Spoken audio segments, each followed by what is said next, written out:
Bienvenue à toutes et à tous. Anna Semoufaye n'est plus le directeur général, la directrice générale de la police nationale. Elle est remplacée par le commissaire Oumar Mal, directeur de la sécurité publique. Anna Semoufaye débarquait donc après 26 mois de service.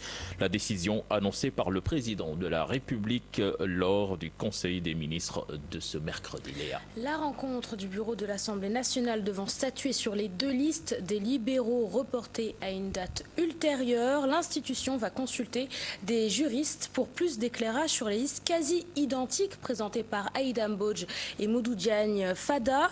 L'opposition va donc devoir attendre pour connaître son président de groupe parlementaire. Et le PDS Chertidiane ne manque pas de se faire remarquer à l'Assemblée nationale. Pourtant, à l'hémicycle, les libéraux sont loin d'être majoritaires. La raison, une bataille autour de la paternité du groupe parlementaire des libéraux à l'Assemblée nationale.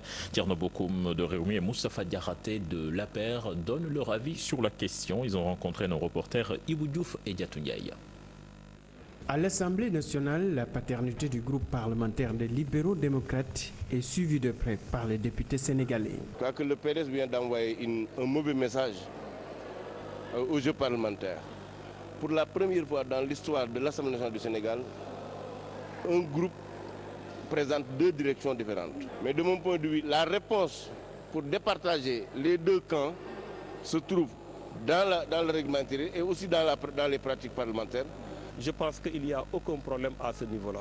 Ce qu'il y a, c'est juste que l'Assemblée nationale puisse trancher, dire le droit et qu'on puisse aller très rapidement au travail parce qu'il faut une opposition forte à l'Assemblée nationale.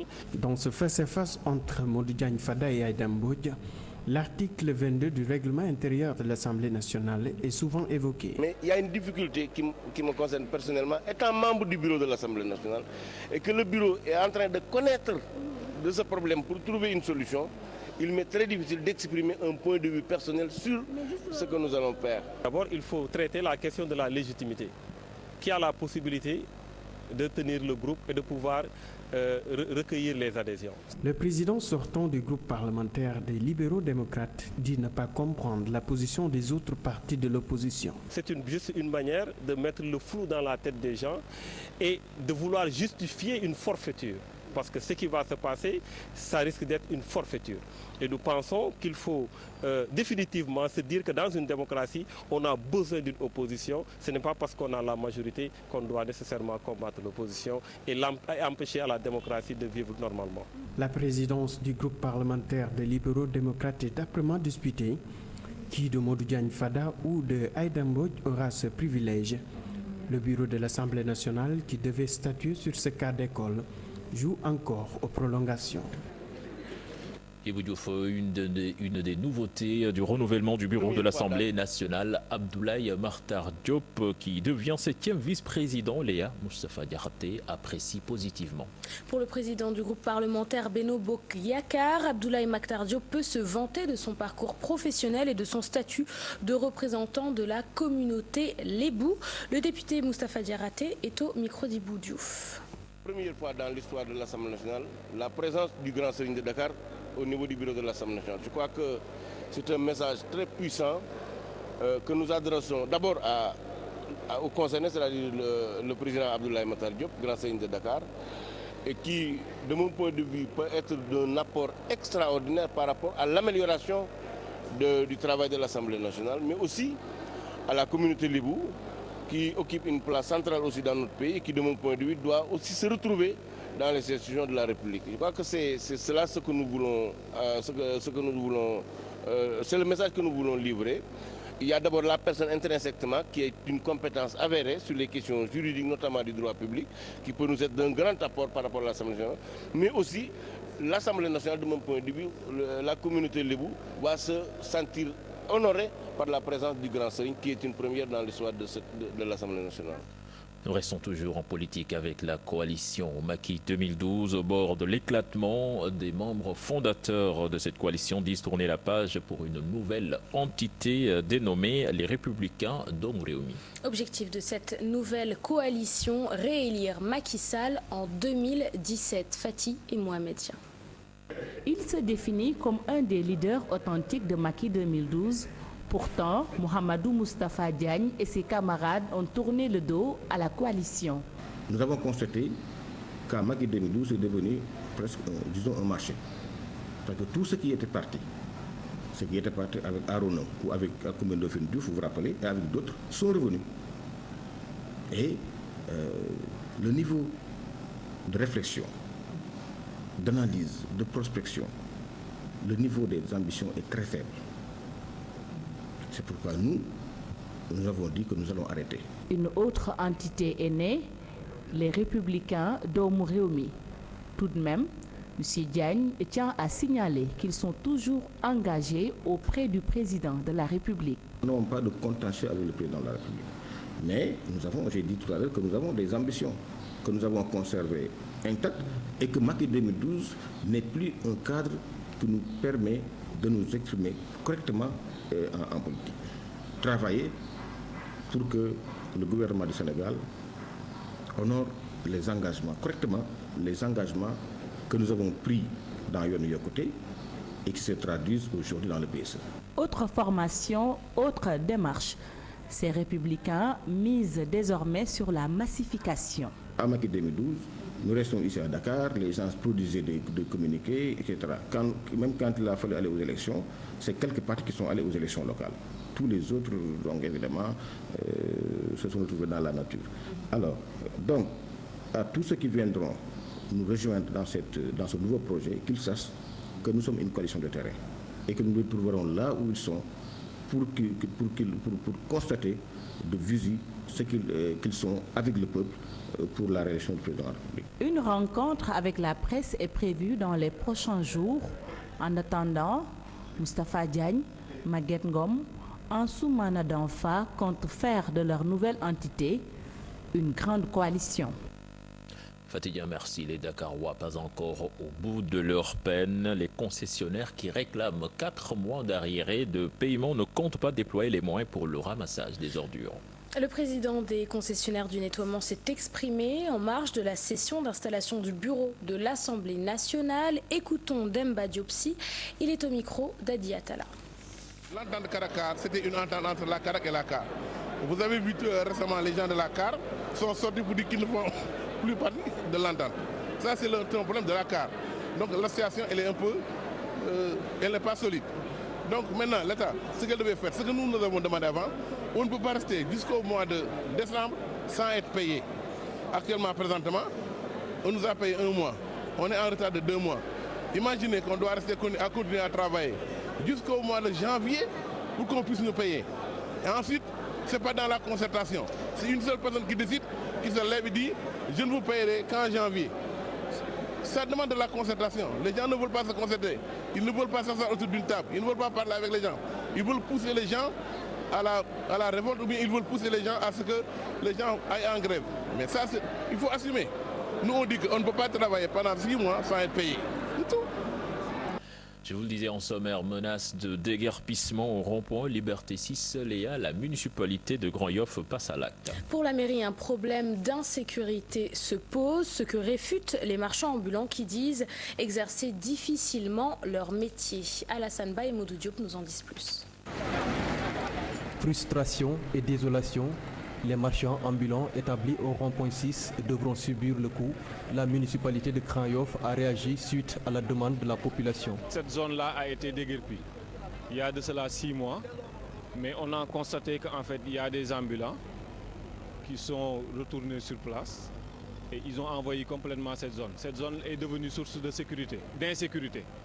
C'est pour cela que la mairie a pris ses responsabilités et est revenu encore pour désencombrer, pour montrer que en fait, nous voulons au moins avoir un espace convivial parce que vraiment nous voulons à ce que les grands FEA aient un cadre de vie beaucoup plus meilleur.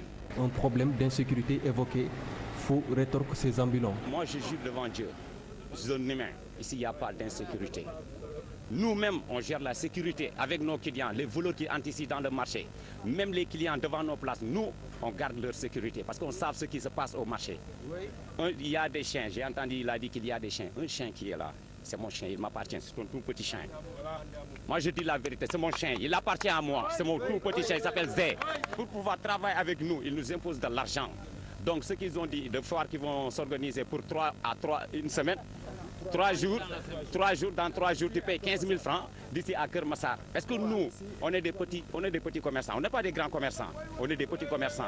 Nous parlons directement, je ne dis pas au maire, au président de la République. Nous demandons le soutien des marchands ambulants parce que nous ne sommes pas des inhumains, nous ne sommes pas des inconnus, on est des citoyens, on est des Sénégalais et on a le droit de travailler. Mais nos autorités, ils n'ont pas pris le problème des marchands ambulants au sérieux. Vous voyez, dans tous les secteurs, les autorités appuient, même le secteur privé, l'État appuie le secteur privé. Mais le secteur informel, il n'y a pas une politique pour leur appuyer et pour leur sortir dans ces situations précaires. C'est ça mon problème. Ce déguerpissement est la deuxième du genre dans cet endroit. La mairie prévoit cette fois-ci un suivi. Le suivi sera assuré parce qu'en fait, cette fois-ci, on a prévu d'être sur place 24 heures sur 24. On a averti la gendarmerie, on a averti les forces de police pour qu'au moins ensemble, nous puissions au moins permettre au Grand Foire de conserver cet endroit-là. Et nous ne laissons pas les ambulants envahir cette zone-là comme ça a été fait. Des solutions sont envisagées pour eux selon la mairie, mais ces marchands ambulants demandent plus de considération de la part des autorités. Situation critique pour la multinationale finlandaise Wärtsilä West Africa. Plus de 170 employés risquent de perdre leur travail. C'est ce qui risque d'arriver en effet, Léa, si l'exécution de l'arrêt de la Cour suprême est effective, à savoir le paiement d'1 milliard 231 millions de francs CFA. La CNTS-FC lance un appel aux autorités du pays pour qu'une solution soit trouvée. Aïssatou Païfal, Mohamed Dian. L'expertise locale menacée à Wärtsilä West Africa. Des perturbations au niveau de la production d'énergie sont même envisageables, des risques tant au niveau économique qu'au social. La société est asphyxiée et elle menace le lockout de quitter le Sénégal et de partir ailleurs si cette décision venait à être mise en exécution. Wärtsilä a un impact certain dans notre économie. Non pas avec la Sénélec seulement, mais aussi avec des privés sénégalais qui évoluent dans ce pays. Le personnel dans le désarroi, selon un des représentants, l'exécution de cet arrêt va à l'encontre des objectifs du président de la République. Aujourd'hui, on est inquiet. Ça veut dire quoi? Ça veut dire que ce sont des Sénégalais qui partiront au chômage. Et moi, je pense bien que ça, c'est une décision qui est contrairement aux politiques du chef de l'État. Aujourd'hui, le souci du chef de l'État, c'est de créer de l'emploi, pérenniser l'emploi. C'est pourquoi la CNTS-FC lance un appel fort aux autorités. Nous appelons les autorités, nous sensibilisons l'opinion pour dire qu'il serait extrêmement grave de priver le pays. C'est pourquoi nous allons sensibiliser tous les segments de la société. Mais nous allons aussi nous engager à prendre en charge ce combat sur le plan syndical. Nous allons évidemment informer toutes les institutions. Nous n'excluons pas aucun combat syndical. Après ce premier jalon posé, les syndicalistes comptent mettre en place un plan d'action afin d'épargner un désastre économique au pays, selon Cheikh Diop. Tasset dans le département de Thiès, privé d'eau dans plusieurs de ces villages. Les habitants qui sont sortis dans les rues pour manifester dénoncent également la cherté du liquide précieux. C'est une correspondance signée Seila Tir et Chérante Diop. Ils parlent tous le même langage. L'eau est extrêmement chère à Tasset. Les habitants des 102 villages de la commune réunis dans la salle de la mairie de Tasset déplorent cette situation et interpellent les autorités en charge de l'hydraulique. Le mètre cube d'eau passe de 200 francs à 275 francs pour une consommation de 10 mètres cubes. Et c'est par tranche jusqu'à 700 francs le mètre cube, ce que les populations ne peuvent pas accepter.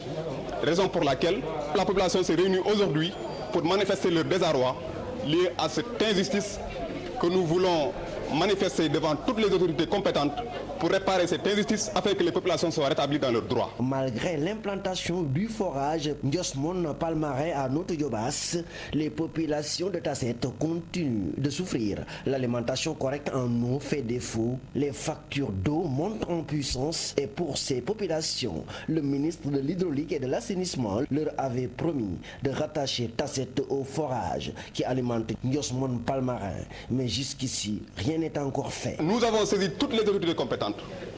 Nous commençons d'abord par le sous-préfet. Nous lui avons envoyé 2 communiqués en lui faisant savoir l'état des lieux et le problème à Tasset. Il nous a signifié qu'on ne lui a pas convié le problème de l'exploitation de l'eau à Tasset. C'est la colère chez les populations de Tasset.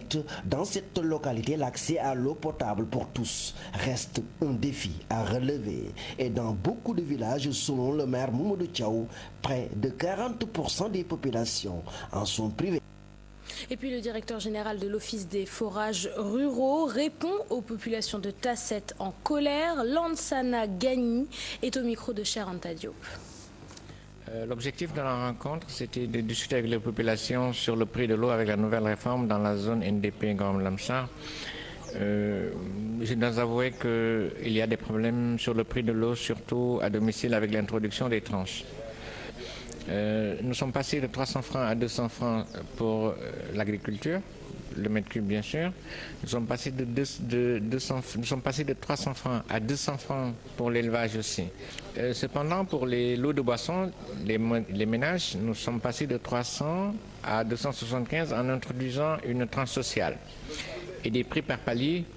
Et je pense à ce niveau qu'il y a des problèmes qu'il faut corriger très très rapidement. Parce que la configuration d'un ménage urbain n'a rien à voir avec la configuration d'un ménage rural. Maintenant, nous avons très très vite, comme j'ai dit, remonté l'information pour que ces demandes des populations puissent être prises en compte. Démarrage ce mercredi du concours de recrutement des élèves maîtres. Ce matin, les candidats ont passé l'épreuve de dictée. Ils sont 24 600 candidats à vouloir intégrer le système éducatif sénégalais. 6 000 seront retenus pour la présélection. Aminata Mbaresso, Modou Diop. Dans cette salle d'examen, les surveillants procèdent au ramassage des copies. C'est la fin de la première épreuve marquant le démarrage du concours de recrutement des élèves maîtres. Vraiment, c'est abordable par rapport à l'année passée, parce qu'on n'a pas dicté la ponctuation l'année passée. Cette année, on a dicté la ponctuation. Bon, la première épreuve, ce n'est pas difficile, puisque bon, c'est quelque chose qu'on a déjà dépassé. Là où il y a les difficultés, peut-être, bon, il y a certains points qu'on a déjà oubliés. La dictée, unique épreuve pour la présélection, une matière qui a tout un sens pour ses futurs instituteurs. À mon avis, c'est pour tester les élèves, voir leur niveau en matière français, parce que bon, on enseigne en supposons qu'il doit être bien, il doit s'exprimer bien en français. Ça peut nous permettre de revenir aussi sur les notions de base telles que l'orthographe, le vocabulaire, la grammaire. Bon, ça nous permet aussi de revoir certaines lacunes qu'on avait pu oublier durant les années passées, durant 4 ans passés ou 5 ans. L'école de formation des instituteurs, un concours qui accueille chaque année plus d'étudiants. Cette année, ils sont 24 600. La motivation est déterminée par la volonté de participer au développement économique et de créer, n'est-ce pas, une bonne ressource humaine de notre État. Depuis mon enfance, bon, j'ai opté pour enseigner. Sur la totalité de ces candidats, 6 000 seront sélectionnés pour passer les épreuves écrites d'admissibilité. En mot de culture, à présent, Sédhiou a abrité le CRD du prochain Festival national des arts et cultures qui doit se tenir à Kaolack. Et les artistes de la région ne manquent pas d'ambition puisqu'ils se sont fixés comme objectif de remporter tous les trophées, aussi bien en musique qu'en danse ou en théâtre. Plus de détails avec le directeur du centre culturel régional de Sédhiou, Aliou Keba Badiane. Ses propos sont recueillis par Bakary Konté. Ce n'est pas parce que nous allons à notre deuxième Festac que nous n'avons pas des ambitions comme les régions qui ont démarré depuis 1999. Je dis, nous y allons pour défendre crânement nos chances et remporter quelque chose pour la visibilité de la région. Quoi qu'on dise, c'est une région culturelle. Et côté musique, écoutez, nous avons vraiment des chances. Côté théâtre, nous avons des chances. Côté danse, nous avons des chances. Et dans la mesure où le thème de cette année, c'est diversité culturelle et économie des terroirs, quel rôle pour la jeunesse? Je pense que la jeunesse jouera pleinement son rôle pour que les choses puissent nous revenir. Le gouverneur l'a rappelé, le budget est de 5 millions. On a déduit 1,5 million qui est la contribution du ministère de la Culture. Donc il y a un gap de 300 000 que à aller chercher au niveau des collectivités locales. Donc c'est le travail que nous menons et vous, presse, vous êtes là aussi pour nous accompagner dans ce processus. Voilà, nous nous honorons de votre présence. Session parlementaire du Parlement panafricain en Afrique du Sud. Les femmes parlementaires ont tenu leur conférence annuelle. Une rencontre qui leur a permis de reprendre leur place dans les instances de décision, mais aussi leur implication dans la résolution des conflits en Afrique. Le point avec nos envoyés spéciaux sur place, Fatou Bintou Conté et Morharma. La résolution du conflit en Afrique et surtout la recherche de la paix dans le continent préoccupent les femmes parlementaires panafricaines. Lors de leur conférence annuelle tenue en marge de la session parlementaire, ces femmes réclament leur implication dans la recherche de solutions à ces conflits. Il n'y a pas de développement possible sans la paix et la femme est championne pour la paix. Donc il faudrait que les gouvernants impliquent les femmes dans la résolution des conflits et que les femmes elles-mêmes s'auto-saisissent pour la prévention des conflits. Ces femmes parlementaires, ils urgent pour les États africains de prendre en compte leurs préoccupations et dans les plus brefs délais. Engageons nos États à prendre en compte les préoccupations des femmes par des mesures concrètes et adaptées à nos États. Qu'ils déterminent les moyens nécessaires et qu'ils mettent en place des mécanismes plus efficaces en vue d'appuyer les projets et les mesures de discrimination positive en faveur des femmes. Exemple, l'accès à la terre et au financement. Nous demandons qu'ils encouragent et qu'ils appuient les organisations œuvrant pour la promotion des femmes dans l'élaboration de leurs politiques visant à prendre en compte les préoccupations des femmes paysannes et des femmes opératrices économiques, ainsi que la promotion des femmes et des filles dans tous les domaines. Le président du Parlement estime que des avancées notables ont été faites concernant le droit de la femme, même si ces droits butent sur des obstacles. Je n'en citerai que 2 principaux obstacles parmi tant d'autres et qui constituent à mon avis des défis qu'il conviendrait de relever au plus tôt. Il s'agit du défi de la ratification des différents instruments juridiques constitutifs des droits de la femme ainsi reconnus et consacrés, et celui de la mise en œuvre effective des engagements solennels pris par nos États à travers diverses déclarations et autres documents ayant une portée juridique. En tout cas, le Sénégal a été félicité par les femmes parlementaires panafricaines pour sa place accordée à la femme dans ces institutions. Une fierté pour le député Aïssatou Sow Diawara, même si elle estime que c'est aux femmes de continuer à s'affirmer. Que vous savez que depuis l'indépendance, la femme sénégalaise est en train de se battre pour se hisser à un certain niveau. Et aujourd'hui, je crois que nous ne sommes pas à la traîne par rapport à la parité. Nous étions 15% en 2009. Aujourd'hui, nous sommes 47% de femmes dans les institutions locales. Au niveau de l'Assemblée, nous n'étions que 24. Aujourd'hui, nous sommes 64. Donc, je crois que c'est normal qu'on nous félicite. Mais il reste encore à faire parce que sur 557 maires, nous ne sommes que 13 femmes maires. Il faut noter que les femmes constituent la frange la plus importante de la population africaine. Il est important que les États puissent leur accorder une place non négligeable dans les institutions étatiques. L'actualité internationale reste dominée par la marche de policiers à Paris, par l'envoi de militaires américains au Cameroun pour contrer Boko Haram. Mais d'abord, le Bénin avec la disparition de Mathieu Kérékou, l'ancien président de la République. L'actualité hors de chez nous, c'est avec Daniel Diouf. Le Bénin en deuil. Le pays vient de perdre un de ses fils. Il s'agit de l'ancien président de la République, le général Mathieu Kérékou. L'ancien chef de l'État est décédé ce mercredi. Mathieu Kérékou, qui a passé environ 3 décennies au pouvoir, a été emporté par une longue maladie. Il a dirigé le Bénin de 1972 à 1991 et de 1996 à 2006. Il est décédé à l'âge de 82 ans. À Bujumbura, le quartier Ngagara, qui déplorait hier une dizaine de morts, était encore bouclé par la police ce mercredi. Les forces de l'ordre dénonçaient l'enlèvement de 3 agents. L'un d'eux avait été tué, un autre blessé. Les habitants de ce quartier, eux, parlent d'une expédition punitive au cours de laquelle des civils auraient été exécutés. C'est dans un calme précaire que les Guinéens attendent encore l'annonce officielle des résultats de l'élection présidentielle qui s'est tenue dimanche.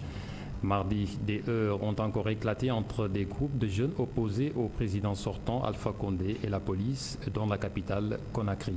Les partisans de l'opposition estiment que le scrutin a été truqué et ont demandé son annulation. Les résultats provisoires de l'élection pourraient être dévoilés vendredi. En attendant, le RPG, parti du président Alpha Condé, multiplie les appels au calme.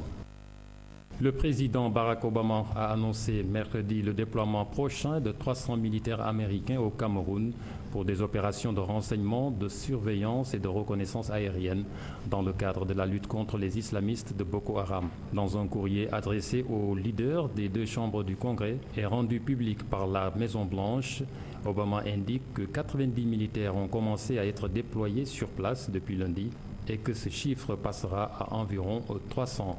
Cette opération a été lancée avec l'accord du gouvernement camerounais, précise l'exécutif américain. Un haut responsable américain a précisé à l'AFP que l'opération s'inscrivait dans le cadre des efforts en cours pour contrer Boko Haram. Enfin, la France, un événement suffisamment rare dans ce pays pour pousser le Premier ministre Manuel Valls à monter en première ligne. Des forces de l'ordre à bout ont organisé un rassemblement devant le ministère de la Justice ce mercredi à Paris, à l'appel des syndicats. Ces policiers, près de 7500 selon la préfecture de police de Paris, jusqu'à 10 000 selon les syndicats, entendaient protester après que l'un des leurs a été grièvement blessé début octobre par un malfaiteur en cavale lors d'une fusillade en Seine-Saint-Denis. Mais leurs doléances vont bien au-delà. Ce rassemblement s'est inscrit dans un contexte sécuritaire tendu entre menaces d'attentats et crise migratoire.